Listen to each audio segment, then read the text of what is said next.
암 발생률을 15%를 높인다고.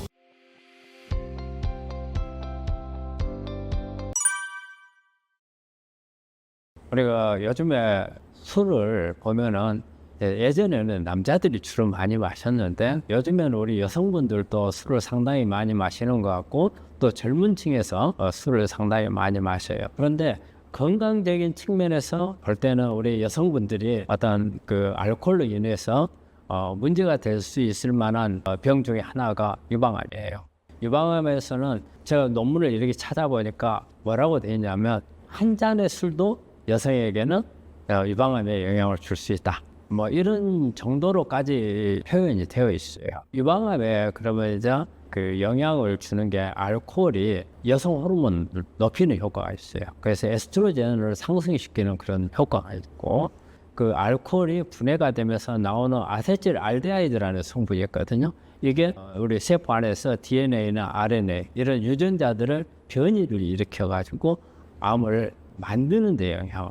제가 논문을 보니까 일주일에 석 잔 이상 마시면 암 발생률을 15%를 높인다고. 여기에서 많이 마시면 마실수록 그 발생률은 더 높아진다.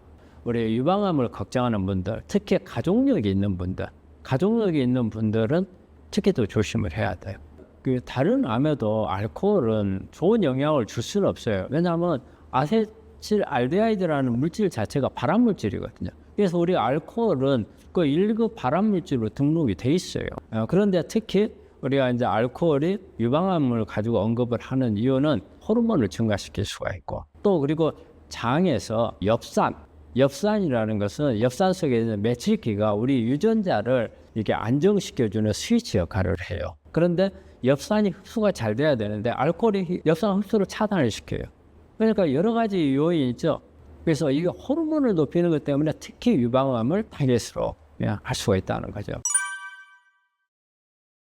사실은 우리가 암에 대해서 아직까지 정확하니 암이 발생하는 원인, 그 다음에 암을 성장시키는 요인들, 내 몸 안에서의 어떤 그런 환경, 이런 부분들이 아직까지 정확하니 밝혀지지를 못했어요. 사실 암이라고 하는 것은 우리가 과학적인 부분이 아마 암 전체의 10%도 안 되리라고 생각을 해요. 그러니까 우리가 표현을 많이 이렇게 하죠. 암은 럭비공과 같아. 어디로 튈지 모른다는 이런 이야기를 해요. 그러니까 우리가 예방을 한다는 것도 어때요?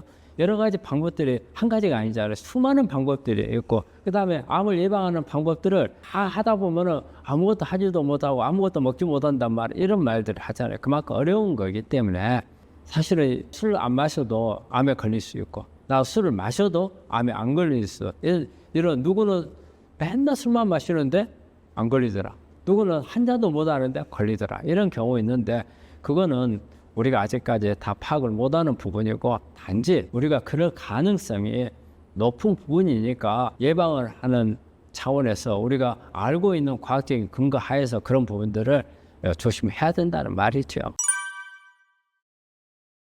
우리가 이제 건강기능식품이라든지 이런 부분들에서 하는 이제 이런 파이토케미칼이라든지 비타민이라든지 미네랄 이런 부분들에 대해서 사실은 정확하니 교육이 돼 있질 않아요. 그리고 이제 우리 의사들도 마찬가지지만 우리가 그런 부분들에 대해서 이렇게 교육을 따로 받은 게 없었어요. 예전에 의과대학 과정에도 그런 부분이 없었고 그래서 의사가 되고 나서 이런 부분들에 따로 접근을 해서 이제 공부를 하는 수밖에 없으니까 의료진도 그러는데 일반인들 같은 경우도 일반인들이 더 모를 거 아니에요. 그리고 제품이 또 한두 가지만 나오는 게 아니고 수백 가지, 수천 가지의 제품들이 다 나오니까 이런 부분들을 어떻게 선별을 해야 될지 또 지금 아직 정확하니 안 돼 있다 보니까 대학교에서 우리 교수분들은 특히 이제 항암을 하거나 수술을 하게 되면 이런 부분들에 악영향을 줄 수 있다 해가지고 이제 하지 마라 이렇게 하는 부분들이 있고 또 이제 어떤 선생님들은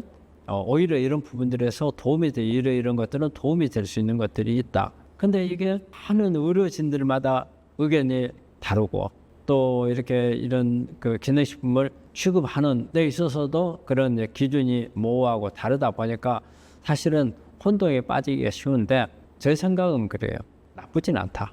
나쁘진 않는데 정확하니 이 효능, 그다음에 사용 방법, 그리고 적응증 그 다음에 부정적해서 안 되는 경우, 이런 부분들을 과학적인 데이터를 가지고 정확하게 구분을 하고, 그 다음에 사용하는 용량이 오버돼서도 안 되는 거니까 그런 부분들을 맞춰서 한다면 결코 나쁘지 않고 도움이 되는 것 같아요. 그래서 이 부분들이 뭐 의사들도 그렇고 뭐 약사들도 그렇고 이게 의견이 분분한데, 우리가 서서히 이런 부분들에 대한 어떤 그 개념을 하나씩 정립을 해 나가야 된다고 생각을 해요. 그러니까 우리나라는 기능식품을 그냥 사서 먹는 거 이런 생각을 하잖아요.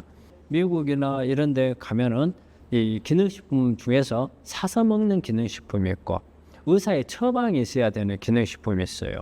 의사의 처방이 있어야 되는 경우는 우리가 일반적으로 말하는 기능식품하고 약하고 중간 정도의 단계라고 봐야 돼요. 그러면 어느 정도 약성을 가지고 있는 부분들이 있거든요. 그래서 그만큼 기능식품이 차지하고 있는 치료 영역도 있다는 거예요.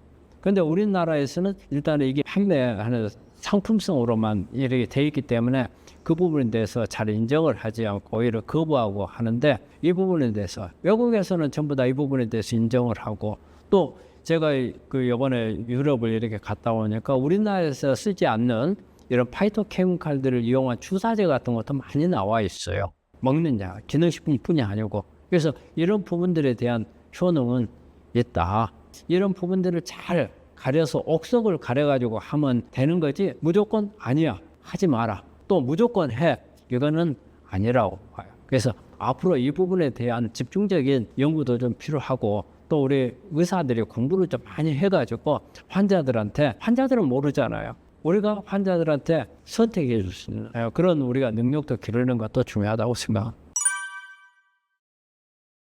우리 암 환자분들은 이 사계절을 따질 때 가장 조심해야 될 때가 겨울철이에요. 이게 기온이 많이 떨어지기 때문에 체온이 떨어질 수 있는 상황이 많거든요. 뭐 그래 추워가지고 운동도 부족해지고, 그리고 밖에 나가면 추우니까 어때요? 체온이 떨어진단 말이에요. 근데 암이라고 하는 병은 체온이 높아야 돼요. 체온이 높게 되면 면역이 올라가지고 암을 억제하는 힘이 좋아지거든요. 제가 볼 때 우리 환자들이 나빠지는 경우가 겨울철이 제일 많은 것 같아요. 그래서 이 겨울 관리를 어떻게 하느냐가 중요해요. 그래서 체온이 떨어지도록 않도록. 그러면 우리 환자분들이 그럼 밖에도 나갈 필요 없겠네? 근데 그건 또 아니에요. 우리 몸 안에서 체온을 많이 만들어내야 돼요. 그러려면 운동도 많이 하고 하면서도 체온이 안 떨어지도록, 그러니까 열을 많이 가까이 하는 것도 중요하고, 자기 스스로 몸 안에서 열을 많이 만들어내는 것도 중요하거든요. 특히 겨울철에는 체온 관리를 잘 하셔야 됩니다. 그게 내 암을 이길 수 있는 힘이거든요. 그래서 팁을 주자면 운동을 평소 때보다 더 열심히 한다고 생각하시고요. 그리고 여러 가지 따뜻하게 할 수 있는 방법들 많아요. 예를 들어서 뭐 찜질방이라든지 사우나라든지 아니면 뭐 고주파라든지 여러 가지 전신 온열, 이런 부분들도 도움이 될 거고, 또 하나 따뜻한 지방에 가는 것도 하나의 방법이에요. 추운 곳으로 갈수록 어때요? 더 체온 유지하기 어렵지 않아요. 네, 남쪽에 요건 뜨뜻한 곳. 결론적으로 말하자면 체온을 높이라는 겁니다. 그게 가장 중요합니다.